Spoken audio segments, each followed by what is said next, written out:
ကျန်တဲ့ချင်းတန်တွေချရဲ့မောင်မချိန်တိုင်းမြင်ငိုချင်းရွှေပါဘက်တော့ပန်းနေရဆုံးပဲလားတဲ့ခါချစ်ဘူးသူလွမ်းတဲ့အတိတ်ကိုပြန်လဲပြီးတော့သွားလိုက်ချင်တယ်နေလာကနေကဲနေလာရတဲ့မနဲ့ဒါပေမဲ့လည်းမေးလို့မရနိုင်သေးပါကွာချစ်ကတတ်သေးပဲမောင်ရဲ့ခွင့်မတော်တဲ့ချစ်တယ်ဆိုတဲ့ဖွင့်အားချက်တွေလဲပြန်တွေးမိတိုင်းကိုမှစဉ်းစားမြဲရည်ဝဲလွေတဲ့ဘောကိုဖွေထုတ်ပြောနေတဲ့အဲ့ဒီငွေအုပ်အော်တွေရဲ့ဒီတော့ကြားတိုင်းလွမ်းမြစ်ထဲမှာပဲရေစုံမျောနေခဲ့မကြချင်မနောက်တက်ဆက်ပြီးဖြေရတက်ရှင်းမပြနေမင်းပြောတဲ့စကားကိုကြားတဲ့ကိုမှအတေးကြီးရက်ချင်းများဆက်ဒုံယောက်ရဲ့ relationship ကြအခြေအနေပြတ်ယူမလားပြက်ပြီးတချို့ဆုံးတွေကြတော့ရှည်တွေပတ်ရင်ကလျက်ရှောင်းမင်းရှိမရက်စီတဲ့ကိုမှရှောင်းနေစေခု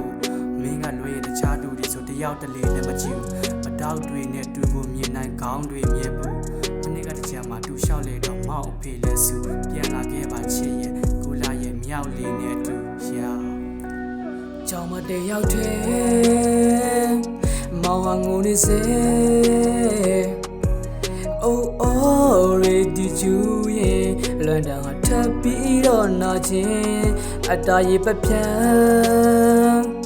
မောင်ဟာတကယ်လို့စေဝဲမီရဲ့ဒီတချင်းတန်ကိုကြားရဲ့မောင်စီပြန်လာပြီးဖို့တောင်းပန်ခြင်း